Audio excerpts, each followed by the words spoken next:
Greetings and salutations, everyone. I hope everyone is doing well today. Well, I have the Wayback Machine all started up and ready to go.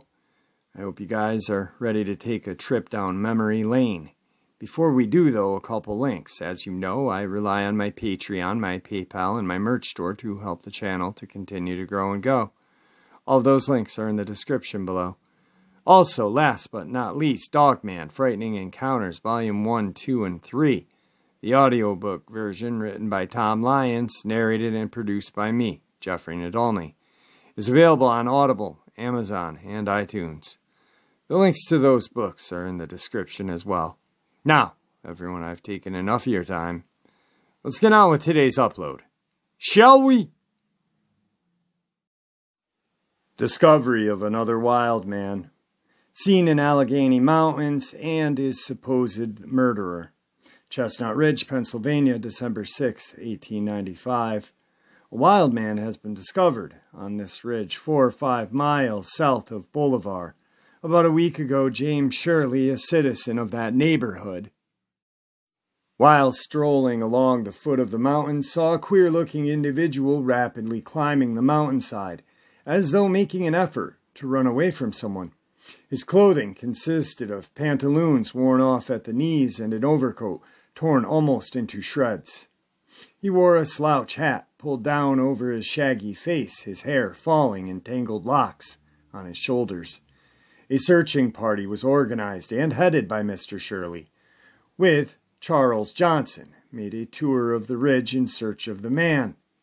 He was seen by the party, but only for a moment. Like a flash, the man bounded away and was lost among the rocks and brush.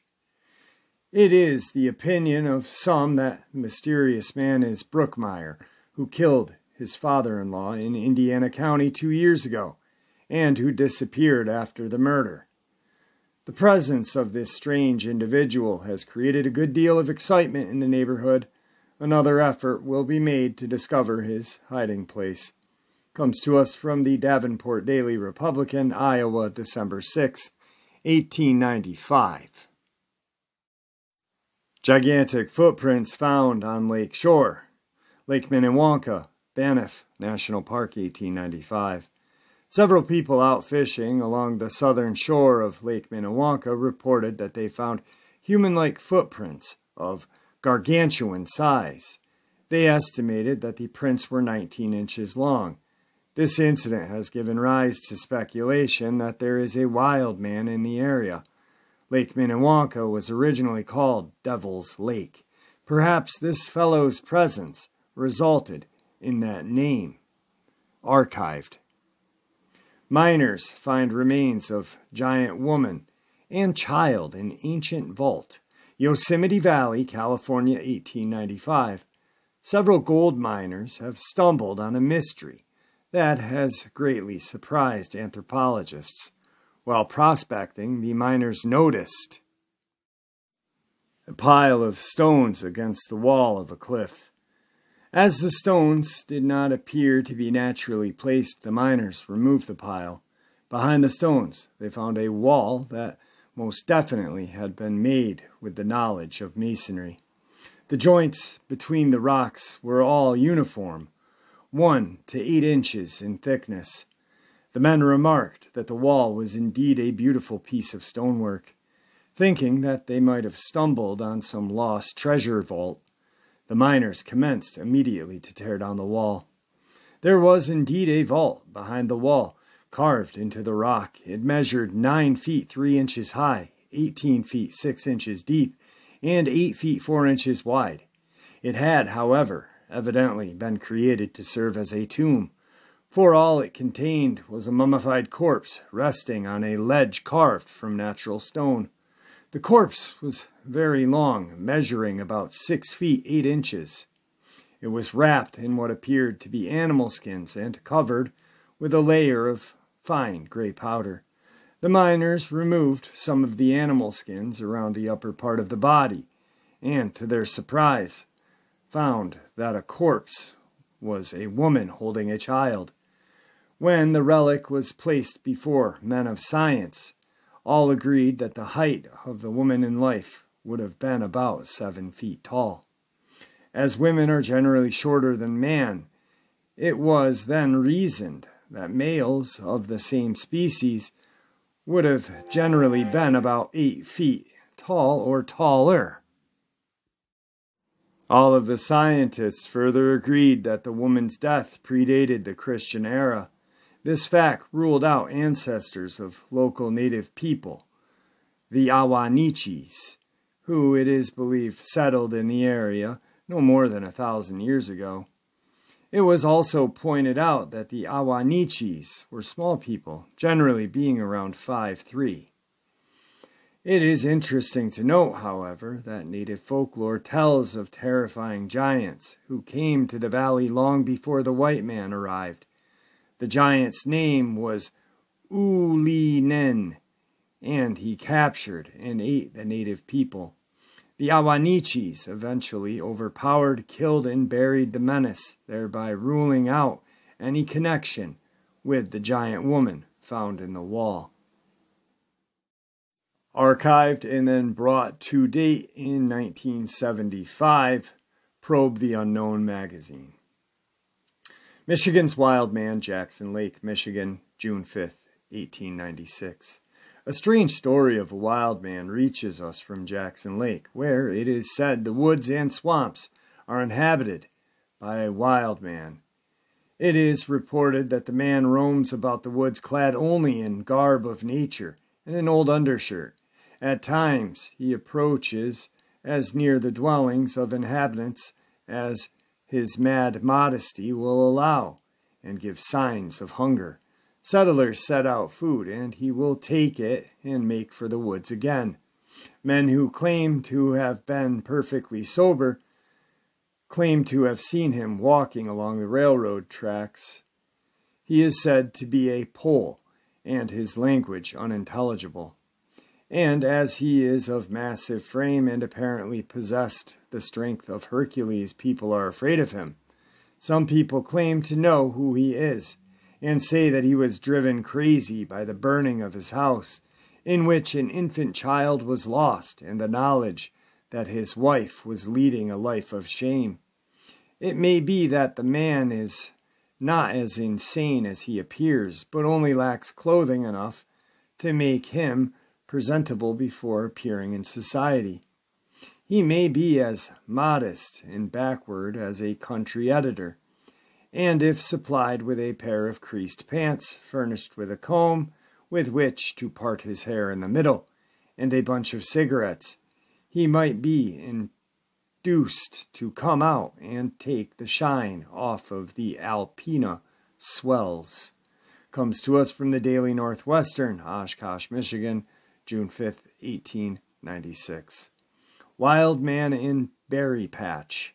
Dressed fantastically and ran away too fast for his pursuers. Elm, New Jersey, August 4th, 1896. This quiet town, about 3 miles north of Hamilton, is aroused over a story by an Italian berry picker about a wild man. According to the Italians, the man appeared suddenly near the woods at sunset. The men had a chance to study him, and they aver that he was dressed in a torn shirt and short trousers, and wore a stiff hat with feathers stuck in the crown. At first, he did not notice the men watching him, but when the strange-looking creature discovered their presence, he is said to have made for the woods running more like an animal than a man. The berry pickers gave chase, but after an hour's search, they were unable to find him and returned home. They told their employer, Jonas Woods, of their experience. The women, who are in the habit of picking huckleberries in the woods, refused to go to work today. Comes to us from the New York Times, August 4th, 1896. Strange monkey, Decatur, Illinois, August 16th, 1896. A strange monkey made its appearance in East North Street yesterday afternoon. Where it came from, nobody seemed to know. It has seen climbing tree in front of Hickish bicycle store, and in a very short time a crowd of boys were trying their best to capture it. It sat in the top of the tree and howled at the boys, finally gave up the job and went away. Later the monkey came down and went to the lumber pile at C.P. Thatcher's residence. The people there made an effort to find out where it belonged, but it was uncommunicative, and it finally disappeared as mysteriously as it came. Some said it was not a monkey, but a new species of gold bug. Comes to us from the Big News, Decatur, Illinois, August 16th, 1896. Crawfordville has a wild man. Crawfordville, Indiana, October 10th, 1896. Crawfordville has a wild man who lives in the woods, goes on all fours, barks like a dog, catches chicken with his teeth, eats grass and grain, and does a variety of other strange things that do not seem amusing or profitable. A strong party is to be organized to catch him in the belief that he will prove to be a half-witted son of the neighboring farmer. This boy ran away to the woods 12 years ago, being 10 at the time. Comes to us from the Broad Axe, Salt Lake City, October 10th, 1896. Does Lake Minnewanka have a resident wild man? Lake Minnewanka, Banff National Park, 1896. Reports in this area appear to confirm that it is the abode of a huge wild man. Indeed, the oddity is now being referred to as the Lake Minnewanka Wild Man. This winter, huge human-like footprints were reported near the lakeshore. The person who discovered the prints followed them, and they led to a hole broken in the ice of the frozen lake. From that point they trailed off into the woods, where he ceased to follow any further. Then in the spring a trapper reported that while checking his lines he noticed a large man-like creature moving in the distance. It walked towards the woods and ducked to avoid a tree limb that was across its path. Later the trapper inspected the area where the creature had ducked, and he found that the limb was more than 7 feet above the ground. During late summer, another report further fed speculation. Two prospectors reported that they spotted what they thought was a great bear. They shouldered their rifles and fired at it, and to their surprise and horror, the creature stood up on 2 legs and emitted an almost horrible shriek. It then ran off into the woods. As it disappeared, they could hear it screaming from within the forest. That was archived research. Artificial wild man kidnapped Chinese children, mutilated for expedition purposes. China, 1896. There are many curious trades in the world, but the most strange must surely be the artificial manufacturing of a wild man. Yet a well-known English doctor to China has just certified from his own personal experience that this art is regularly practiced in the flowery kingdom. First a youth is kidnapped, then bit by bit, if flayed alive, and the skin of a dog or a bear grafted piece by piece upon him. His vocal cords are next destroyed by the action of charcoal to make him dumb, and the double purpose of causing isolation of the skin and utter degradation of the mental faculties is effected by keeping him enamored in a perfectly black hole for a number of years. In fact, by treating him like a brute for a sufficient long time, is made into one. At last he is exhibited for the entire credulous Chinese as the wild man of the woods, and his possessors reap a rich harvest. The priests, it seems, are adept at the art. When a kidnapper, however, is caught by the people, he is torn into pieces. When authorities get him, they torture and promptly behead him. Such is life under the rule of the Son of Heaven. Article from a not indicated newspaper. Wild man. He has terrorized the people of Knox County. Danville, Ohio, January 26, 1897. The town of Danville is in the state of frenzy over queer antics of a wild or crazy man who spends most of his time in the woods near here. At night he has been seen to enter an old log cabin on the farm of widow McElroy. Upon investigation, it was found that the hut contained a bed made of sheepskin, while the floor was strewn with bones of dead sheep. The man is said to be 8 feet tall and wears clothing only to his waist, while his bare arms reach almost to his feet, and his hair about 5 feet long flowing from his shoulders. Schools have been dismissed in 3 districts, and Jasper Lieberger has organized a party to hunt the man. It is said he carried a child for half a mile, then dropped him uninjured, but fearful frightened. Business is suspended in Danville, and the people talk of nothing but the wild man. A second article by the same newspaper appeared in February 2nd, 1897, issue under a different heading.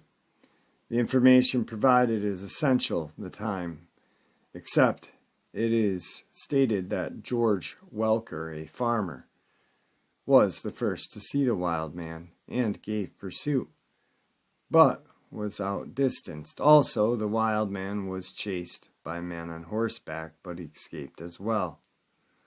The only other chase, horses not mentioned, the wild man still eluded his pursuers. Although carrying a sheep under one arm, the article again mentions that schools were closed. That comes to us from the Saley Daily News, February 2nd, 1897. Also from the Salem Daily News, January 26th, 1897. Wild man seen near Stout, Ohio, April 1897. A wild man was reportedly seen near the town. He is described as very tall, half naked, apparently wearing tattered pants, and could run like a deer. After a boy was attacked by the oddity, 30 armed men set out to capture it, but it eluded them. Comes to us from the Inquirer, Cincinnati, Ohio, April 27th, 1897. Resembles a man, Sailor, Indiana, April 30th, 1897. Farmers living near Sailor, northwest of here, are considerably aroused over the appearance in the woods of a strange animal, which resembles a man. It has been reported for the last 2 years that a mysterious animal has been inhabiting the woods, but the reports were never credited until today, when Adam Gardner and Ed Swinehart, 2 well-known farmers, reported that the animal was seen and that shots were fired at it. The men reported that the beast walked on its hind legs and had every appearance of a man. Save the body was covered with hair. The height was that of an averaged man. When the animal saw the men approaching, it jumped and started for the thick portion of woods upon its hind legs, but afterward dropped on its hands and disappeared with a rabbit-like bound. Gardner shot at the animal and thinks he hit it, as the animal seemed lamed. A search party is being organized to hunt for this mysterious creature. Comes to us from Indianapolis Star, May 1st, 1897. Strange creature has farmers worried. Logan, Ohio, May 26, 1897. Farmers near Logan are greatly excited over the appearance of a strange animal in that vicinity. Numerous sheep and a lamb had disappeared. Several old pioneers who had heard the cries of the beast at night said it was a panther. while others said that the cries resembled that of a wild cat. Since numerous sheep were missing, the farmer had decided to go on a grand hunt for the beast. Every man who is able to carry a gun is to be pressed into service, with the view of effecting the capture of the strange visitor. That comes to us from the Buckeye News, Ohio, May 26, 1897. Timber cutters confront wild man, Rome, Ohio, May 26, 1897. Charles Lunkins and Bob Forner claim they encountered a wild man while cutting timber a few miles from Rome. After several struggles, they say they were able to drive the gorilla-like creature into his supposed retreat among the cliffs. They described the terror as being about 6 feet tall, and his only covering a mat of long curly hair. Comes to us from the Plain Dealer, Cleveland, Ohio, May 27th, 1897. Wild man seen again. He wears nothing but hair, which is long and curly. Rome, Ohio, June 20th, 1897. The wild man who created so much terror among the inhabitants near Rome, Ohio, several weeks ago by his strange actions has again been seen. Charles Lunkins and Bob Forner, while cutting timber a few miles from Rome, claimed they encountered the wild man, and after a severe struggle, they say they were able to drive the gorilla-like object into his supposed retreat among the cliffs. They described the terror as being about 6 feet tall, and his only covering apparently a mat of long curly hair. From their description of the supposed wild man, he is undoubtedly the same seen a number of times several weeks ago. Women and children are now more thoroughly frightened than ever, and are afraid to venture from their homes lest they meet the wild creature. A posse of determined men will scour the country now until the terror is located and captured or killed. Cleveland Plain Dealer, 1897, May 26th. Minnesota Mystery, Minnesota, May 20th, 1897. A wild man is reported to have been discovered in the woods here, and nobody can imagine where he came from or who he is. C. Harvey and Senator David Hill have not been heard from in a long time. We call attention of their friends to this unknown Minnesota wanderer. Comes to us from the Daily Northwesterner, Oshkosh, Wisconsin, May 20th, 1897. Is he wild or insane? Hopeswell Township, Ohio, June 16th, 1897. Hopeswell Township residents reported the appearance of a nude man in Ogle's Woods, from which he approached the public road twice in 2 days. He ran after an employee of Henry Krieger, who was driving early automobile, assumed, but fearing the nude man was demented, the employee drove rapidly and was soon out of sight. The wife of Reverend G.A. Bartleblau, accompanied by her little son, was returning to the city from the country when the man appeared wearing nothing but his hat. Mrs. Bartleblau became frightened and turned around and returned to the city. Over another road, search parties attempted to capture the man and discover whether he was wild or insane. Comes to us from the Plain Dealer, Cleveland, June 16th, 1897. All right, guys, well, the Wayback Machine is a little out of gas now, but I do have about 2 days more of these earliest encounters reported in the news. So I will be doing one probably Saturday night and one Sunday night. And with that, I'm going to bid you farewell. I hope you enjoyed this upload and the one from earlier. And with that, see ya!